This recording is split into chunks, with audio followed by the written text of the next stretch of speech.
Diamonds are forever. My first team manager, Andy Peaks. Andy, welcome to the Dog and Duck, and looking forward to your first season as first team manager. Absolutely, yeah. Can't wait to get started now, really. And it's been 6 weeks since we last spoke at Corby. You've been having a restful time then? Not quite restful now. I've been talking to a lot of players, helping sort friendlies out, facilities ready for next year. So no, I haven't had a massive break. Last couple of weeks have been a bit more quiet, so yeah, a bit of a break. And you came over to the Community Fun Day on Saturday. Seemed to enjoy yourself, give away a few trophies. Yeah, no, it was brilliant. I thought it was really well run, very organised, a lot of people there. It was, massive plus. I thought, yeah, it was really good. So we give some trophies away. People seem to enjoy being there, so I think it was a winner all round. And you see that as an important part of your job as first team manager, being the face of the club, if you like. I think it's nice for people to see me around and the players around. I don't think it hurts to do that sort of thing. I think it's nice for the kids to see us there, and hopefully they'll come and watch us then with their parents. We're nearly on the cusp of pre-season. It's usually a time that footballers hate. How did you find pre-season when you were young? I used to love it, so I didn't do anything. It's nice. It's always, I think as a player, it's nice to have a break, but then it makes it hard to get back. I think a lot of the lads this year have actually been doing a bit to tick over, but obviously a bit of a break as well. We've got 3 new signings. We spoke to 2 of them tonight. They seem to be well acquainted with most of the players. Yeah, they're lads that know some of the other players, which I think is important, and I think hopefully that'll help them fit in a lot easier. And then we've got young Elliot Lamb-Johnson, he's joined us. See any problems with him settling in? No, Elliot will be fine. He's just a bit shy. He's not that keen to do an interview straight away, but he's fine. He knows some of the boys. Once he gets involved, it won't be a problem. And it's not just been on the pitch where we've seen some new faces. You've appointed an assistant manager in Paul Lamb. Can you tell us a bit about Paul? Yeah, I've known Paul a long time. He's got a lot of experience in the game. Excellent coach, knows a lot of the players, good motivator. He ticked all the boxes that I really wanted to get involved and bring to the club to take the club forward. And he's here with us tonight. Paul, would you like to step forward? Welcome to AFC Rushden and Diamonds. Can you tell us a bit about your career? I remember seeing you play here for Northampton Town a few years ago. Yeah, that was a long time ago. That was over 20 years ago. Yeah, that was only a boy. Well, I first knew Andy from Northampton Town. Again, he was a little bit older than me. So, obviously started in Northampton, a few years there, and had a very long playing career in non-league again, where our paths crossed again down at Willstone, the Conference South Club. You come down, didn't you, for Paul Roomers for a season, so we've known each other. In fact, I actually played with Andy, played with your brother, didn't I? Yeah, he's your age. Yeah, when we was 14, so we go back a long way, and our paths have crossed many times in football. And you're looking forward to working with him? Yeah, really am. So, I mean, it does obviously help. We both know each other, and I'm really can't wait to get started. Can't wait for the 29th of June when we get all the boys in, and the hard work sort of begins then. And then 9th of August, roll on the 9th of August, I think. First game, yeah. And so then the game will come thick and fast from there. We saw you last season when you were, I think you were in charge of Cookno for one of the games, weren't you? I was in charge when Andy Marks went off around the world for 3 months. So I was in charge, and the second game was down here. I only lost 3, and one of them was here, so it wasn't too bad a stint on my own in it. But and then Andy came back, and I enjoyed the season at Cookno last year. And you'll be aware of a lot of players, especially Matt and Elliot. Anybody else you've particularly worked with? Well, I played with when Russell Dunkley was a very young man. I took him under my wing really, and I played with him at Brackley when unfortunately he had a really severe leg break. I was only a few yards away from, so I know Russell very well. I know Adam Confer, who I think you spoke to earlier on this season. I know young Joe Merrill was a student of mine at school when it was Unity College. I wouldn't admit to that, to be fair. When he was at school. When he was there, yeah, he was okay in PE. I'll give him that. But no, I'm looking forward to Joe. And I've watched a lot of your games, and I know a lot of the. He knows a lot of the boys. I know a lot of the players. Yeah, Faisal, Bunce. I'm just trying to think who else. Tom Lorraine.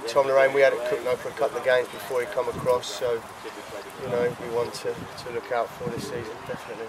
And obviously, how can I forget Aaron Parkinson? I played with, and Aaron played with him. He was Daventry. So, you know, a lot of players. And we go into the season with a lot of teams signing big players. Holbeach's been very active, Wisbech deep in. Do you think the spread of players this season will make it a more even league? Possibly. I mean, we're just worried about what we do. We've managed to bring 3 great signings in, so we're happy. What other teams do is what they're going to do. You know, that's not really down to us. Hopefully, teams may take points off each other if they're all strong.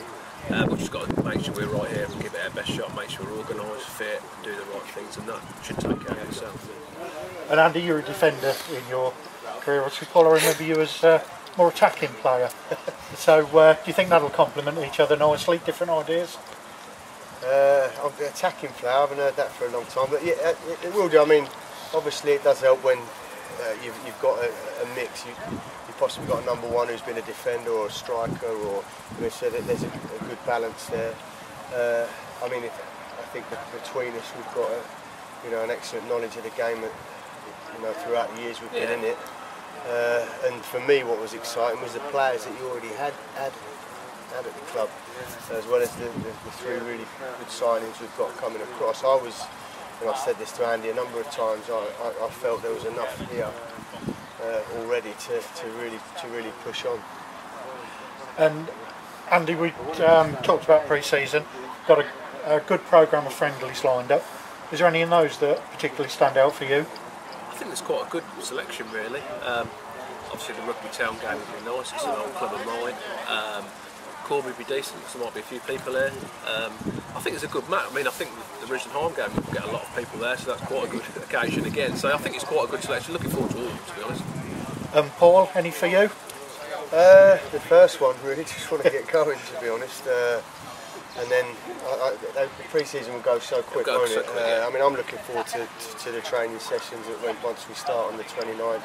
We've then got a day on the 5th of July when everyone from the club is been involved. The scholars are invited down there, so it'll be a really good day. Morning's training and a bit of a sort of presentation by the club, so everyone knows the expectations from the club right through the team. So I don't think there's one that really sort of sticks out for me. I think they all just want to get them all going and want to get the lads working. The training sessions I'm really looking forward to before the games.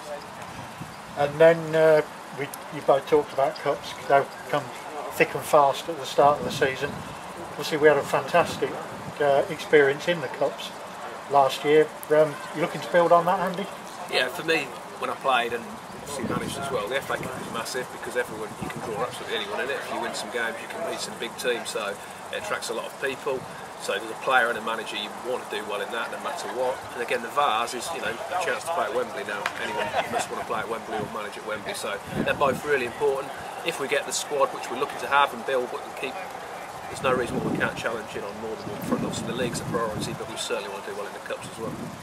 And Paul, having played professionally, do the cups still mean something to you as a manager? Yeah, I mean, as you said, having a chance to play at Wembley, I mean, is again, it was another reason when we spoke to have a real good crack at it. Be brilliant, wouldn't it? Fantastic. Yeah, no reason we can't. Yeah, exactly. That's the thing. You've got to really set out from the start, believing that you can do it. And in terms of the FA Cup, what happens with them? You had good runs at. Last year, Cambridge, down at Cambridge. Yeah, Dover. Big games, you'll have big crowds come in. It's always the romance. Also a little bit of pressure off, isn't it? Sometimes when you've got a bigger club coming down here and you've played a nice run of sort of league games. Sometimes it's one for the fans more as well, isn't it? To really get into.